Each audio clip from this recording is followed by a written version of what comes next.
If you're only focused on the leadership, there we're not going to get to the root of the problem. We're just not. And that's Hmm. kind of the magic of the work, is being able to tap into the folks who are living the culture every day, Hmm.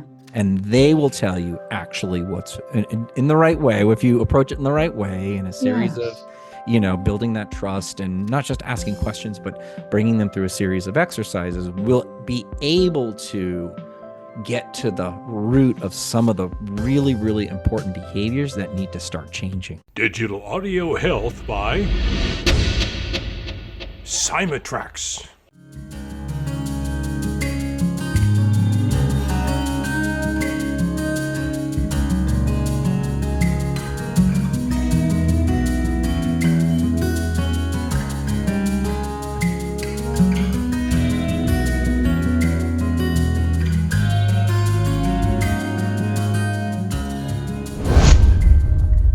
I'd like to welcome to the show Josh Levine, who is an educator, author, and speaker on the power of corporate culture. One of my favorite things. Welcome to the show, Josh. Thanks, Rhonda. Good to be here. Oh, thanks. It's really nice to be in your company. So, tell the audience a little bit about your background and how you ended up being involved in the power of corporate culture. Yeah, corporate culture has recently become, or maybe in the past 5 years, something that is more folks in the business world starting to think about. But when I'll almost say stumbled into it 15, 16 years ago, it really wasn't a subject matter that most people knew about. They weren't talking about it as entrepreneurs. I started as a brand strategist, and that spent the first 10 years of my life doing design, brand design, and then brand strategy. And what we did was create these brand promises. And we work with these executives to help them articulate to the world what their company stood for. But the problem that I realized at the end of my time at the last agency that I worked for was that a lot of these companies were unable to deliver on those brand promises. And Mm. that was a big gap. The employees on the inside weren't part of the process. They didn't know that we were making these promises. And I saw that as an opportunity and a need in the market. And I didn't know what to call it at that point. Eventually, I learned that it was culture. But Yes. I just thought, my gosh, that I can use all of these tools that I know from my brand strategy expertise and bring them inside and help get those employees excited. So as much as the brand, as we were talking about the external process, we need to actually turn that and flip that to the inside so that the employees can actually understand what they're trying to do. And that's what launched me, or that's why I was talking about my stumble into this. I Hmm. didn't come from human resources. I didn't come from organizational development. I just observed this gap. And as soon as I realized this, I thought, oh my gosh, if I'm able to help organizations communicate more clearly to their employees why they work, those employees are more likely to find purpose and meaning and engagement in their work. And that intersection of the power of business and the Hmm. impact on the people inside, the outsized impact that we can have, set me on my way. And it has become my life's mission to help Hmm. more organizations understand the power of culture to improve bottom lines and people's lives. Hmm. Beautiful. And so, how receptive did you find corporate when you were helping them chunk down exactly what their brand style was? Um, not very. No, To no. start with, Okay. yes, no, Yeah, yeah. not at all.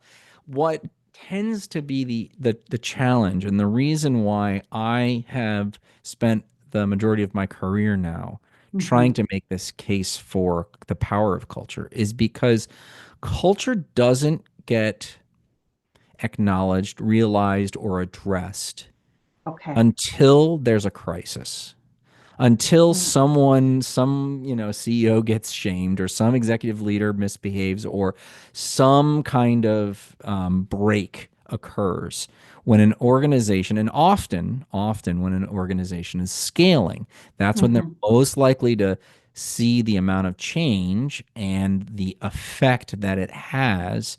And if you're not paying attention, that culture can go off the rails. And so until there's a crisis, no one is really, really feeling that inspired to talk about or think mhm. about it, which is, I believe, a big mistake. So, do the board of directors, do you feel that they are really in touch with what is going on? Is it more the employees? If they spoke to the employees and found out through them their suggestions and their ideas, how they can solve problems, do you think that it would fast track not only their business, but the whole culture of the corporation? This is a very insightful question. The larger the organization, the further away from the Mm, day to day that mhm, the executive leaders are. And it is very hard as a human mhm, to overcome the sort of implicit biases of having that direct experience. And so when I talk to executive leaders, they'll say, "Oh, the problems are we're not innovating fast enough, mhm, or we're not producing enough, or something very high level structural." They are unaware, not from any fault of their own. They're unaware of the actual issues that are occurring that are causing those strategic misses that the leaders like to think about. And so what we need to do, and what I always do, what I learned the hard way, and what I now do with every single one of my clients is ensure that I have contact with, work directly with the employees. Usually they're high mhm. potentials, but we call them culture ambassadors. And we get the Oh, executive leadership team to nominate these culture ambassadors. Who are the people? Who are the mhm. people that if you could just replicate, this would be perfect? The Mhm. organization would be perfect. And we get those folks in a room, and Yes. they now are endowed with the power to say, okay, I'm going to tell you what's actually happening.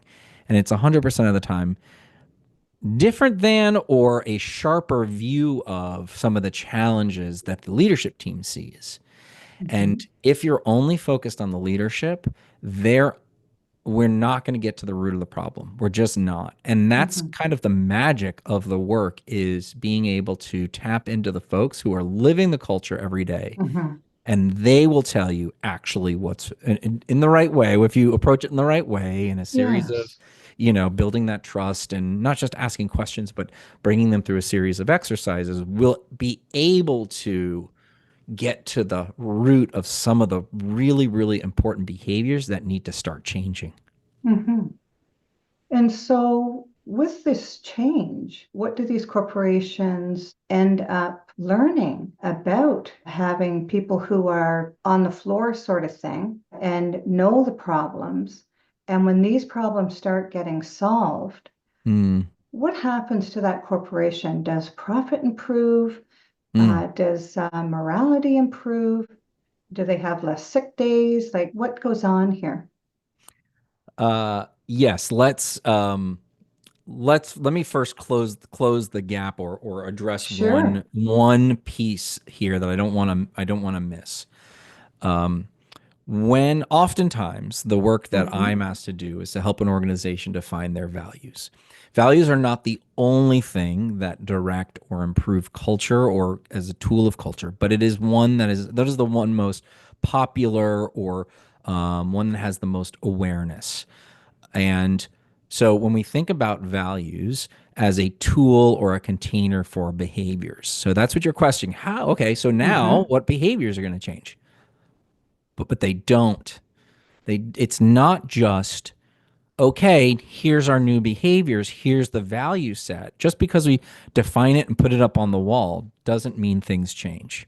That's just the first step. And so I want to make sure that there's no misunderstanding that just by defining values, you have to understand, we have to prioritize, we have to focus. But we then need to operationalize that. We need to determine how to build those incentives and those accountability holders into the system so that behaviors change. Because Rhonda, you know as well as I do that humans are frustratingly creatures of habit. And like rubber bands, they're gonna snap back into just getting the work done, just like they did. Yeah. So there is a whole system and a whole process that takes months and years to really put into place in order to make that change. Culture is a long-term investment. If you're in a business for a quick, fix it and flip it, don't worry about the culture. That's not gonna be the thing that's most important to you. But if you're in the business of growing something for the long term, culture is going to be something that you need to understand that you're going to have to tend to. You can't just fix it and be done. Okay. So now that we've clarified that, let me answer your real question, which is what changes? So when we think about the big term, this term that gets tossed around amongst management experts and executives is this idea of engagement. And engagement, right? We think about engagement as being any additional effort above and beyond the bare minimum under which someone would get fired. Okay. So we're always looking for like, how do we get more, right? We're in this world of, this VUCA world, right? Volatility, uncertainty, complexity, ambiguity. And it's like, how do we get more people people to be more productive? And like, there's so many deadlines and we've got to get the next round of funding. And so there's always this question, like, how do we get more out of people?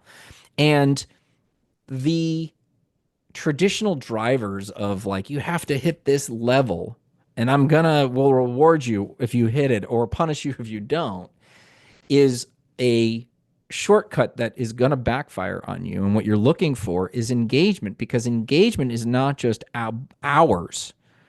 It is, hours that I'm going to be at my computer working harder. Engagement is going to be my brain is fully engaged. I not only am willing to put in extra energy, but I'm excited to, and I'm going to think about it more. And so when I think about the result, let me tell you about a time that we built a set of values for an organization. This organization was about 6 months from going public. And the reason they invested in their values is because they needed to really get their act together when it came to their talent. How are they going to align people, recognize people? How are they going to recruit people? When we successfully identified and launched values, the organization, you could feel the employees go, oh my gosh, that's totally right. And they felt seen.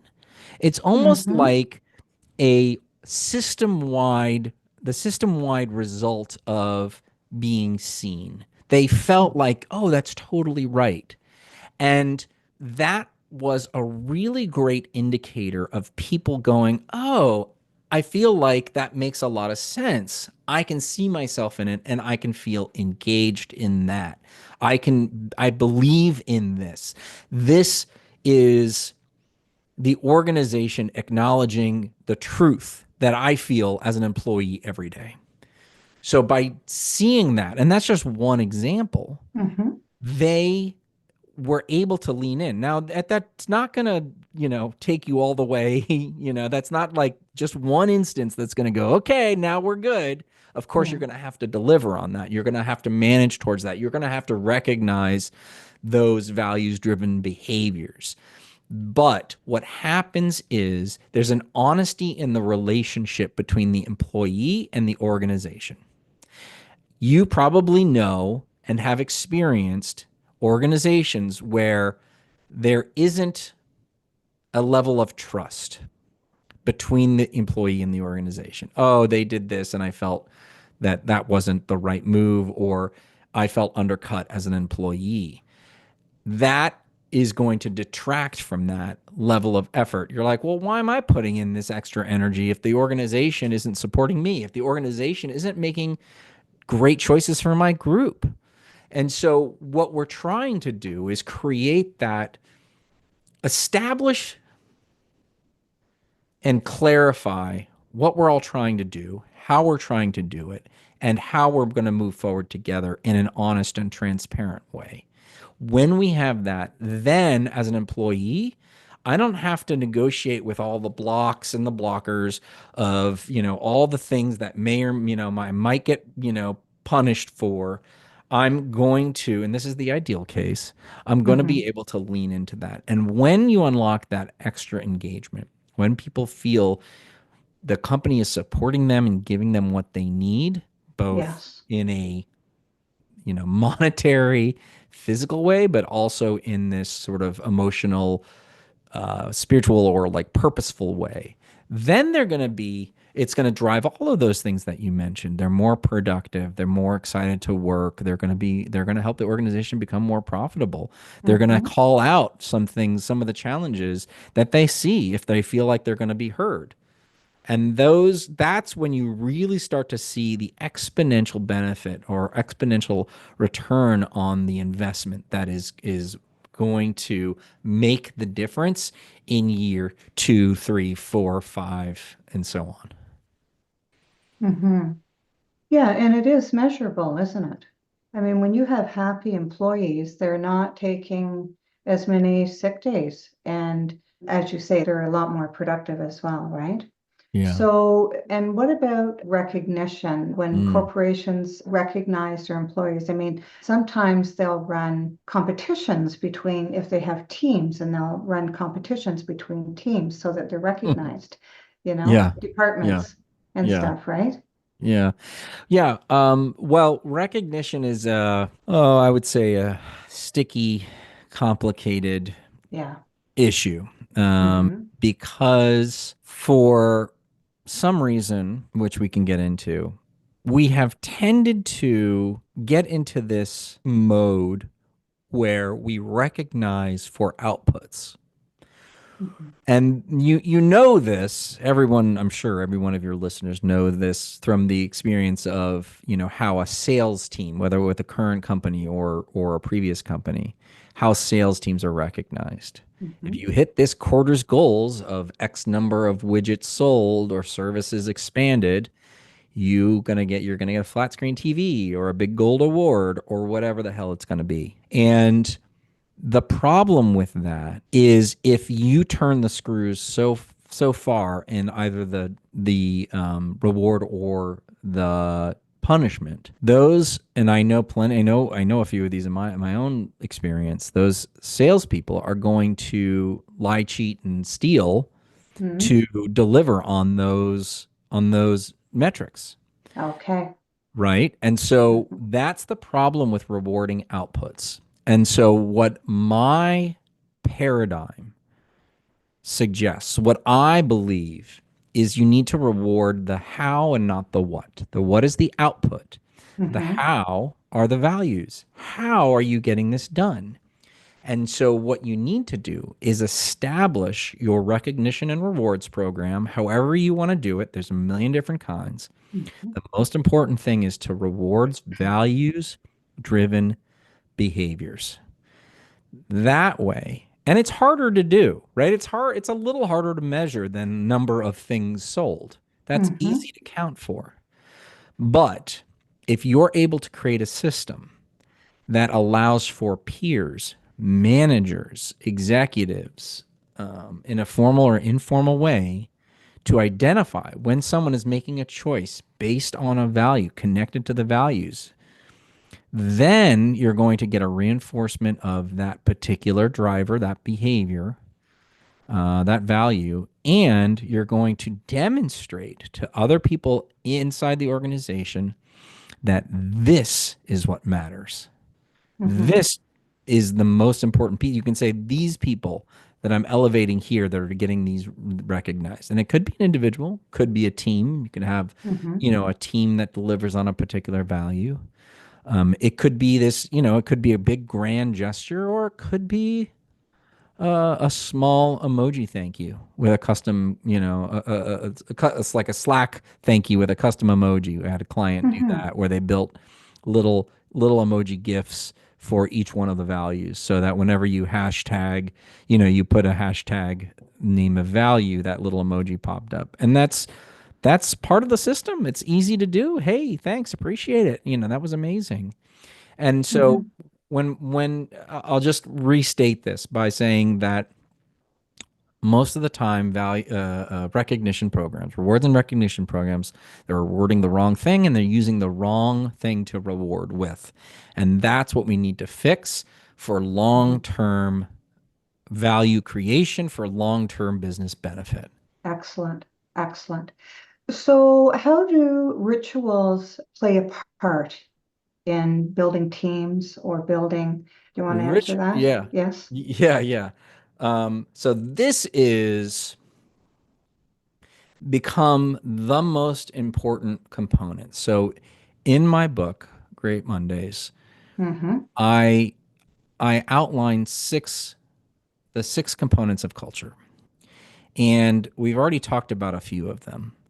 But rituals, which is one of them, has become the most important because of our new working reality of hybrid and distributed remote teams. So, a ritual, I'll just start by defining rituals as any group activity, repeated group activity that builds or strengthens relationships. That builds or strengthens relationships. Now, why is that so important now? Now, I wrote about this before the pandemic, but this has become really, really important because when we used to work together in the office, we developed relationships inherently. We had places to connect. We talked about, I remember talking about with a workplace design expert, talking about um, putting the water cooler and coffee in a central location. He didn't want one on each end of the neighborhood, of the Mm-hmm. cubicle neighborhood. He got rid of two and put one in the middle. And the one in the middle was so that you could create more collisions. You could have Mm-hmm. people running into each other. Yes. We don't have that anymore. We have to more explicitly design not just workspaces, but events and virtual opportunities to bring people together. And this is what leads me back to rituals. Rituals used to be something that usually would occur inherently and to a decent effect. That doesn't happen anymore. And so what we're seeing is teams and business units starting to decay, their relationships and their trust decreases because we're no longer in the same space together. So a ritual, which used to be, hey, Friday afternoons, we're going to pull out the coffee tea cart and tell stories about the founding of the company, now has to be moved online. Now, here's the problem. Mm-hmm. We never learned how to do this. We never, it because it happened organically. And sometimes it did well and sometimes it didn't. Because if it never happened organically, we were never taught, managers and leaders were never taught how to even conceive of creating the space for getting to know one another. Mm-hmm. Mm-hmm. And we don't know one another anymore, because I don't know if you had this experience, but now, and certainly during the pandemic, the our Zooms, our virtual meetings, if you get on exactly, at the top of the hour or one pass, and then everybody goes, okay, great. First thing's this, next thing's this, da da da da da. There's no space before, there's no space during to have those conversations. And so what I've been training my clients on is how to actually start to institute and think about creating explicit space for these rituals. So I'll give you an example. Excellent, excellent stuff you're talking about here. So there's a few ways that we can get at this. So one, I said my first caveat is you still should get together every once in a while. You may be a 2-3 organization where you come in 3 days a week. Great, fine. You might decide to bring everybody together or your team together once a quarter, like they do at Airbnb. Or you could bring your entire organization together once a year or twice a year. So there is no substitute for being in person. That is an opportunity, and we can have a big discussion about what it means to have on-sites now and all that. But I want to just caveat that at first. You can't replace in-person meetings entirely. So look for opportunities to do that and make them more explicitly scheduled so we know what to expect. All right. So putting that aside, because that could be a whole episode unto itself, which we can talk about, but putting that aside, what we need to do, and what I'll give you an example, is let's say once a week we have a team stand up where we talk about what is going to be planned for the next week, what wasn't done, what we got accomplished, what we need help on, right? So that might be a weekly stand up. You want to take a few minutes at the beginning to maybe open up with a question. Hey, what is the first live concert you ever went to? Where was it? Start asking questions that enable people to reveal a little bit about themselves. I did some work. I have done work with public libraries. One of the libraries I worked with came up with a book club. Duh, of course, right? Connecting it to what they love.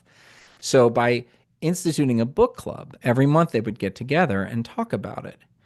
And that's a great way to connect the brand with the passions of the people there and getting to know one another. Once you build trust, you can start to ask deeper questions. How do you, it's like, how do you like to be communicated with? Well, tell me an example of when a project went really well and why. Give me an example of when, what's something that bothers you and, how do you overcome that at work? And you can start to get into deeper questions and learn how other people like to work, and you get to learn about them and what you're doing with any one of these experiences. And there's a bunch of them. I just took a tech client through this and had each group come up with their own version of this. And some of them were, close enough they were going to get together once a quarter and have, get drinks and snacks and watch a game. And then there's another group that was just going to get together once a month and do a quarterly check-in about some of their accomplishments or their personal trips or something like that, right? They like to travel. So you have each of these groups. It's infinite, the number of opportunities here.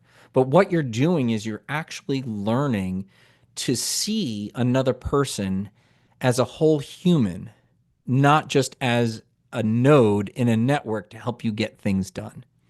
And that building of relationships increases trust, which enables you to, and everybody knows the 5 dysfunctions of a team, the bottom one, the most important one is to start with trust. After trust, then you can have honest, critical conversations. Then you can discuss what efficiency looks like and what productivity looks like and what we're trying to accomplish. Without that, which is where we are now and where the majority of organizations are suffering, we're going to see a decrease in productivity, efficacy, innovation, and satisfaction at work. We need to understand another human as a whole being. And once we do that, we can have a true, earnest relationship with them.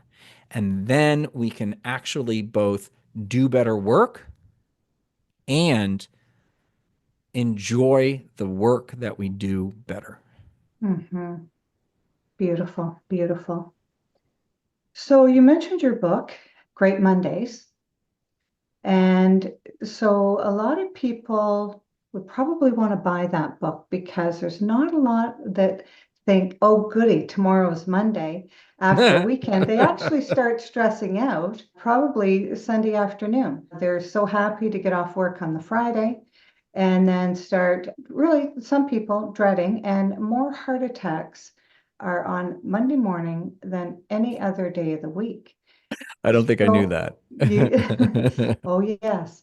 And so how have you figured out how to make Mondays great?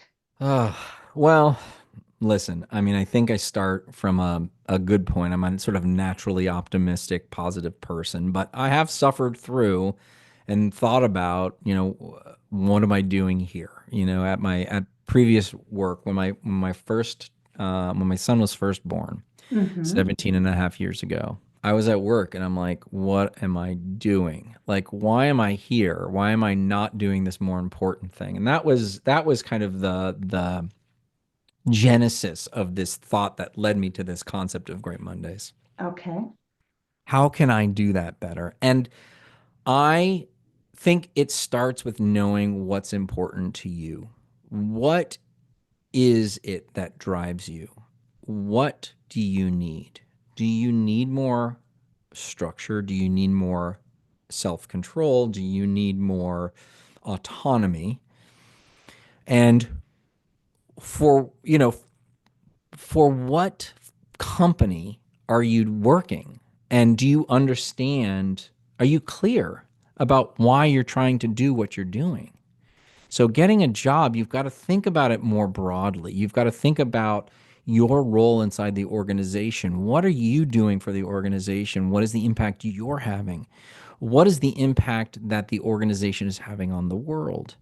Are Mm-hmm. you excited about that? Not everybody has the benefit of being able to do that. And I started our conversation today by describing why I do what I do. And I Mm-hmm. think that clarity is part of why I'm so passionate about my work is I believe deeply about my ability and I have terrible weeks too, right? Some weeks where I'm like, Mondays, ah. So it's not to say that it doesn't affect me, but Mm-hmm. for the most part, I really enjoy sharing with the world my passion around this. And that is what sets me up to be more excited to show up on a Monday morning. It's not the only thing, and it doesn't Mm-hmm. always make me happy. And sometimes I'm writing reports and I'm, not excited about, trying to do this thing. I'd rather be drawing or doing something else. But or the easy stuff, sending emails. Yes. But so it's not that it's easy, but it is sort of that. Here's what it is. It's that inherent motivation that comes from the inside. That's what I'm excited about. Mm-hmm. That's why I'm excited to be able to do these things. I happen to be a person that enjoys doing a lot of different things. And so I can record a podcast, I can write something, I can connect with a colleague, I can make a sales call, I can deliver on a project, send an invoice, all these different things, but they're all tied together by this one construct, this one concept.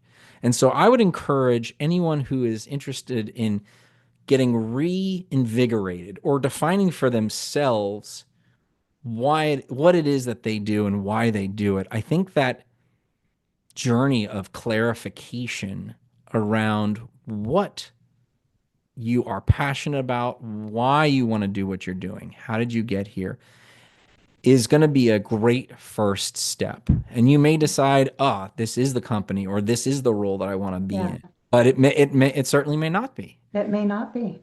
Yeah. Like it's hard to take a good look at why you would not want to or have anxiety about going to work. And Monday morning is the worst. And once you get over Monday, everything's great and Friday's even greater. You're listening to Courting Your Soul with Rhonda Grant, whose podcast has been treated with digital audio health by my sponsor, Simatrax. And today we have the great pleasure of listening to Josh Levine, who's telling us about Great Mondays. Can you let the audience know how they may purchase your book and everything else that you'd like the audience to know about you and how they may connect with you? Yeah, absolutely. Thanks for asking. So, Great Mondays is the name of my book. It's also the name of my company. And you can find loads of free resources and links to my book at greatmondays.com. Feel free to connect with me on LinkedIn. And if you enjoy listening to conversations about company culture and want to learn more from leaders across industries, I would encourage you to search up Great Mondays Radio on your podcast app. My podcast has been going for 2 years. I'm very excited about how it has developed. We have over 80 episodes where I have robust conversations with culture leaders about their experience in and around and adjacent to company culture. And even some of Rhonda's previous guests I've talked to as well. So you should definitely, if this is something, the mode at which you absorb information, which obviously it is because you're listening to this podcast, please go check out Great Mondays Radio.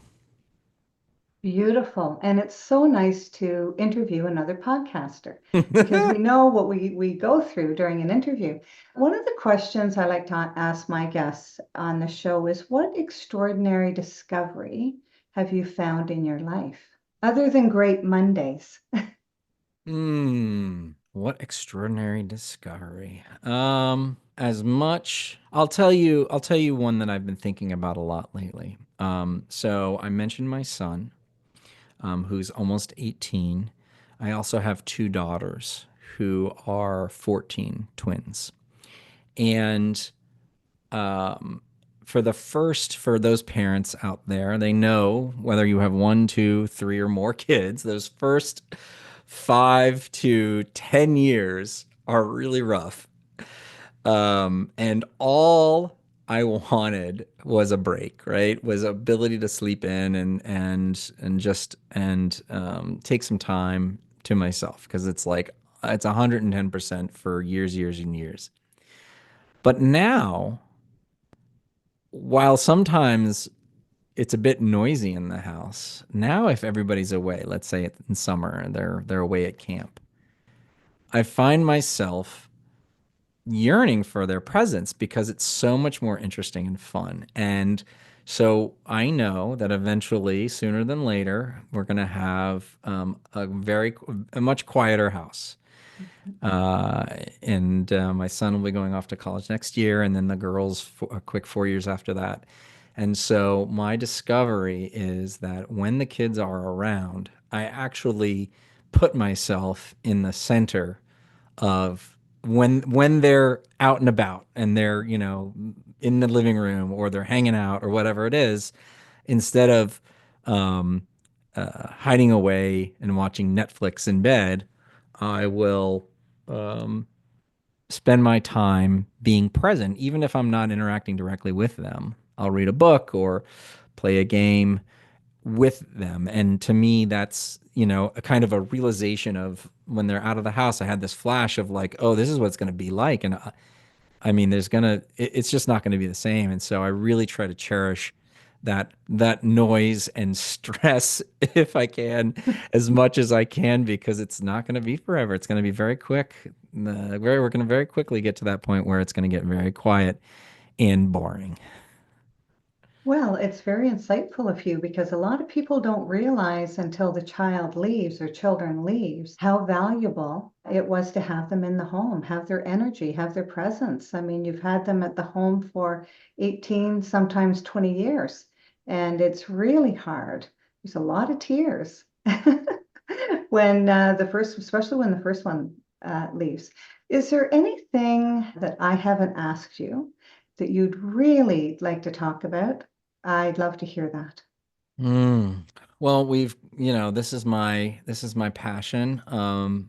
And I guess I'll sort of intersect the last two questions and the realization of how much I enjoy being an entrepreneur, but how absolutely ridiculously hard it is, right? And the realization that not everybody's cut out for it. And I even some days I'm like, am I even cut out for it? It's Yeah. terrible. It's horrible. I am coming off of a very difficult year of Mhm. not having enough clients and not being able to support my family in the way that I want. Mhm. And that is really disheartening.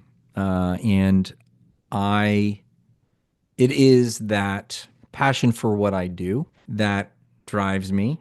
Now, it's not that I haven't thought about taking that passion and trying to do something else with it, right? But it's that I know that this is what I need to be doing. And I am, I just believe so deeply in that idea. And that's what really helps get me through.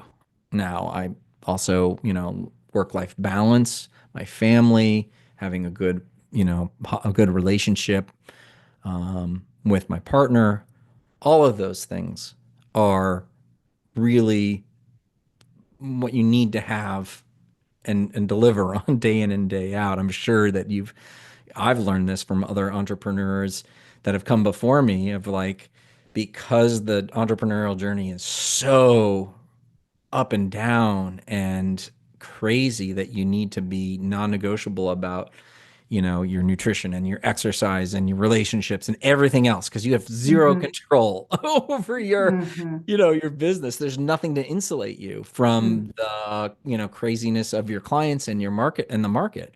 Yeah. So you need to learn what you can control and deliver on that. So that is, I think, a moment of vulnerability, but also a moment of realization around this is something that becomes a major, major challenge for a lot of folks who jump into being an entrepreneur. Oh, And yeah. I'm just feel very lucky to be able to have made it even, 15 plus years doing Mhm. this kind of work. And sometimes it's up and sometimes it's down, but I know I'm doing the right thing. And it's just a matter of the kind of tactics that I use, right? How do I deliver on that? And how else can I Yes. trade my passion for value, with other people and money to keep things afloat? Yeah. Well, it's very tough to be an entrepreneur because you only have one person to rely on, and that's yourself. Yeah. And so, but a lot of really good entrepreneurs are made because they're dissatisfied with the people that they're working for, and they end up going out on their own. And I have found it to be one of the most rewarding things I've ever done. There's some tough times. You have to have a tough outer shell in order to go through all of the bumps and bruises along the way. Because a lot of entrepreneurs don't have big companies. We are solo entrepreneurs that have a product and we're selling that product. And if it fails a couple of times during that year, that's a tough thing to come back from. And then to Yeah. reestablish that, yes, I still want to do this because it's just that one, contract or deal or whatever reminds you of just the love that you have. And Mhm. so I really appreciate your vulnerability.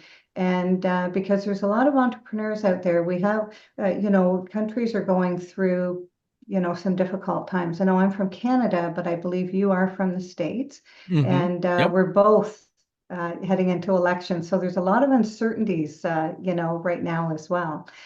I thank you very much for being on the show, Josh. It's so nice to meet you and learn about the work that you do.